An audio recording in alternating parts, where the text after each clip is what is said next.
Yeah, yeah. I'm living my best life. Made a couple M's, you know. Said I'm living my best life. Said I'm living my best life. Hello, everybody. Welcome back to my channel, Random Opinions, Reaction, and Reviews. And if you don't know who I am by now, you gotta get with the program. Today, I'm coming to do a review on the episode that aired on General Hospital. Today's date is August 13th. Shout out to my mommy because it's her birthday. Happy birthday, mommy. uh, anyway, so without further ado, let's go ahead and get into it. So we have the scene that opened between Carly, Sonny, Yvonne, Aunt Viv, and Mike. Mike is getting ready for his wedding. Sonny is going to be the one officiating it.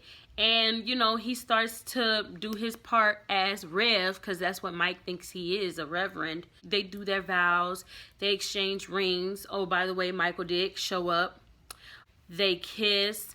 Sonny is happy for them. At the same time, he's learning how to let go and to deal with the state of mind his father is in as of right now. Carly is there for support. Carly sheds a couple tears. Mike and Yvonne, they're giggling, happy. It was just a beautiful sight. It was a beautiful wedding. Maurice Bernard, you guys, he sells this. Like, the guy they have playing Mike, I forget his real name off the top of my dome. I mean, they blew it out of the park. It was beautiful. It was very beautiful. Like, Maurice Bernard, he makes you feel every feeling that he has. Like, when he gets that little tremble in his voice and those dimples flash every now and then, I be like, Sunday, Sunday. Ooh. Yes. Sonny brings up that him and Carly should renew their vows. I'm like, yes, Carly and Sonny have been married so many times. What's one more? You know, they've been married so many times. It's ridiculous, but I'm here for it. We have scenes between Michael and Sasha. Sasha is still in quarantine, you guys. Still in isolation, sick as ever. Convincing Michael to go to his Grandpa Mike's wedding. And Michael just wants to stay with her, you know. He's going to go to the wedding, but he wants to stay with his girl, you know. But she does her part. Look, go to your grandpa's wedding. And he did show up, like I said. He did have a brief moment with Dr. Finn, and he was talking to Finn. And Finn asked him, did he find out if there was an outbreak of any type of weird strain of flu in Puerto Rico? And Michael says no. Like, they've contacted all the physicians there. There has not been one outbreak at all. There's been one person that end up having misinformation, and that was Sandy Lance. And we all know why misinformation was given on her part is because she was going under an alias because she's actually Cassandra. I can't wait for them to find out exactly why Sasha is going through what she's going through, and it's because of Cassandra. I can't wait. I can't wait for us to be able to see more scenes with Cassandra Pierce, you guys. Like, she brings what we need to GH. So I'm excited. I'm hoping that they move this storyline on. And I hope that Sasha doesn't die. It would be unfortunate if she died. But we'll see. We'll see.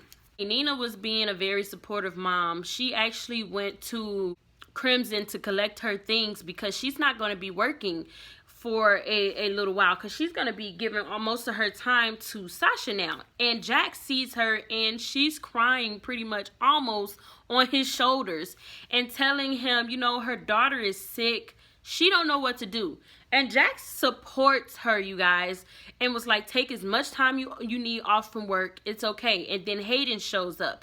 And Hayden was like, oh, I'm sorry that your daughter is sick. But she sees that as an opening to find out whatever they need to find on Valentine. And Jax is like, no way are we going to exploit her daughter's sickness to get what we need. Like, I've been through this when Jocelyn was sick. I know how it is to be scared for your child. I'm not going to do that. It's out of the question. And Hayden's like, well, okay. But she decides to go on her own merit and hire somebody to get her on Spoon Island without being noticed. But Nina, she goes to Sasha's hospital room, and she's there, and I thought it was funny how she wanted to bring Sasha back to her house, I guess, to have like full-time doctors and nurses on Spoon Island. Finn was like, no, we need to keep her here until we find out what strain there is. And then Sasha's like, no, it's a good idea if we stay here. Oh, she's like, what about Charlotte? Like, I wouldn't want Charlotte to get sick.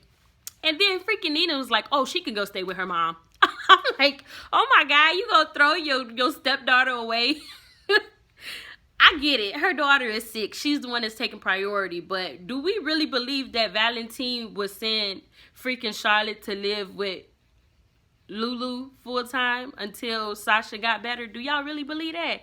No, I don't believe it. I don't know. It depends, because I feel like Valentine is always up Nina's butt, trying to make sure he's doing everything to her liking and her pleasing. You know what I'm saying? He's very sneaky. So the only way I see him shipping Charlotte off to Lulu is to make sure he keeps Nina. You know? I don't know. It's weird. Sasha's going to be staying at the hospital for some time till they figure out what's going on with her. Michael comes back. He's there, lovey-dovey, with his girlfriend by her side, and I think that makes Nina a little happy. Like, she feels like Michael is the right dude for Sasha. Michael's a really good dude, I will say that. Laura decides to meet with Chelsea, you guys, and she says she wants to meet about her brother. Now, I'm assuming her brother is made up, because I didn't know Laura had a brother. So she says she wants to meet with, she wants to communicate with her brother Jonathan.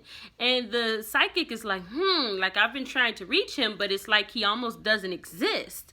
But your sister told me to give you a message. She's a very talkative woman, says that she would love to be back at GH, spilling all the gossip. She's happy for you and Kevin. I'm like, okay. So then Laura starts to buy this a little bit. And then she gets a freaking warning out of nowhere, and she zones off like, that's so Raven.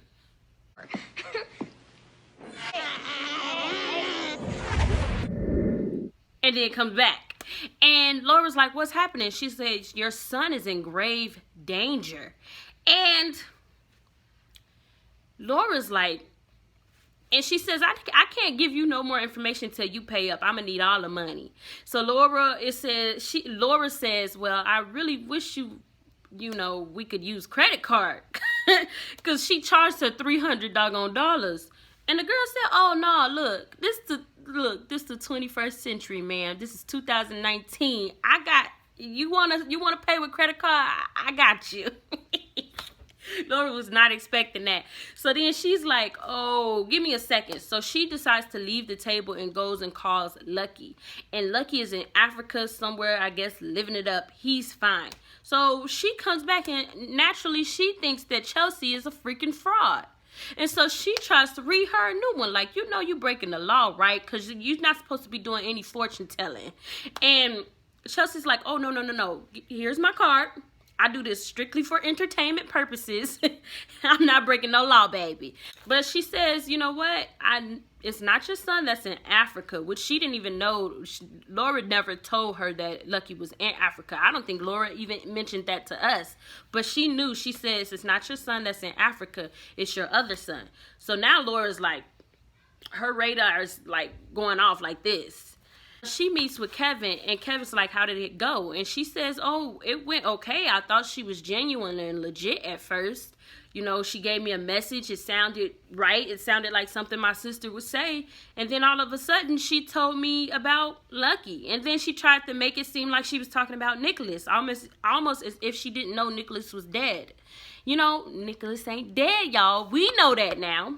We know that, but she don't. So we'll see what happens, because I'm surprised people, with Ava getting real into this psychic stuff, she hasn't put two and two together. Like, hey, the psychic couldn't even reach Nicholas. Maybe he's alive. Speaking of Ava, scenes between Ava and Julian today. Ava then walked up and seen Julian has a for sale sign on Charlie's. And she's like, man, what's really going on? I need all the tea.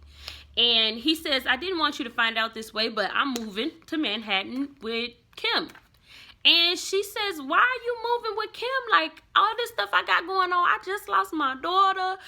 These strangers, they're bashing me every second. Like, I need you. You're my significant person. You're the center of my world. Like, what is going on? And Julian is like, look, I I need to be there for Kim. He said he wants to be a part of Kim's fresh start. And no matter what Ava said, she could not convince this man to stay, right? So then Chelsea shows up, and Ava's like, you know what? I called you because now I just found out that my brother is leaving. I'm not going to have nobody. This just makes me needing to connect with Kiki even more important now. And Chelsea's like, oh, your brother leaving? Nah, he ain't leaving. He ain't going nowhere. And I think that eased Ava's mind a little bit. So I don't know what the writers are going to do to get Julian to stay. Maybe Leo will come down with some like code or something. Or Lucas will mention that he doesn't want his father to leave. I feel like that's the only thing that can get him to stay, is if Lucas and Sam came and said, hey, we want you to stay. You know, his children saying they want him to stay, he would never turn his back on his children. I don't believe so. You know, he's gone out of his way every day to make sure that his children know that he loves them. I doubt if he would jump across the world and go with a woman who he doesn't know could ever fully commit to him. You know, I could be wrong, but that's just what I gather. Curtis and freaking Jordan are sitting there, and Curtis is sad about what's happened to Franco. He's like, I feel for Elizabeth, because we got to remember, Curtis was just in this predicament, and we seen he did what he had to do to make sure freaking Jordan was still alive. So he understands where Elizabeth is coming from, and he's like, I just wish we had got there earlier. Freaking Jordan gonna tell him, oh, well, you know what? This is a win. Like, you did what you had to do. You know, Shiloh, he's going to be in jail for a while. He's not getting out. This is a win. Not for Franco and Elizabeth, is not. Like, but anyway, then Stella shows up. She's like, oh, you know, I found out the person that I couldn't get in touch with, that's my relative. Oh, that's my third cousin, once removed. She's living in London. The reason why her results picked up here in Port Charles is because I guess her and her husband traveled the world, and they've lived all over. Right now they're in London. The husband works for the armed forces. So I guess this is a successful couple, and she's going to pay for Stella to come to London. And Stella is happy, like, yes, baby, it's time to turn up. I done dedicated my life to my nephews. You know, one is dead, the other one is married, you know, grown, living his best life. Like, it's time for me to live my best life, honey. Like, I'm finna go travel the world, go to Europe. I'm finna turn up. Curtis was like, nah, this is something skeptical about this. So he does a background check. Everything comes through A-okay. It still makes him a little sad. Like, look, I don't feel comfortable with my auntie going all across the world. I miss her. I enjoyed the family that we've created. I enjoy the bond that we all have now. I want her to stay here. Plus, she's a little too old to be traveling, you know? And Stella's like, look, honey, I dedicated my life to you and your brothers. I need you to support me in what I'm trying to do. And so Curtis does just that, because he understands, you know what? She did what she had to do, and now it's time for her to live her best life. So what my theme song say? I'm living my best life. Curtis still has his reserves about this, so he, you know, Stella lets him know, look, I wasn't born yesterday, honey. I know. I got a hotel room for myself if it starts to get a little too weird. Like I say, Stella reminds me of my mom. Like, she told this man she was not born yesterday. If that ain't so old school, I don't know what is. Like, my mom always say this. My mom said I was born on a Sunday, but it wasn't this Sunday. You know, all them little sayings from back in the day. Like, my mama got them good. Like, my mom be like, you crazier than a Bessie bug. What? I be like, Mom, what is a Bessie bug? Tell me that. Like, but that's Stella. Stella reminds me of my mom, y'all. I'm serious. Franco wakes up. He thinks he's Drew from 2012. He believes that he's in Afghanistan, and he needs to talk to a superior officer. So I'm guessing this is what Drew's state of mind was before this all happened to him. And he is adamant. He is Drew. And Elizabeth's trying to tell him, no, you're not. You're Franco. We're married. We said our vows. We love each other. And he's like, look here, woman, stop trying to keep me here. And so he's trying to get out, but he thinks that freaking Elizabeth is restraining him. So it starts to get a little loud, and then Drew and Kevin come in. They give freaking Franco a sedative, and then he wakes back up. He still thinks he's Drew. And Drew tells him, like, no, man, I'm Drew. And he's like, well, how come you ain't got my face then?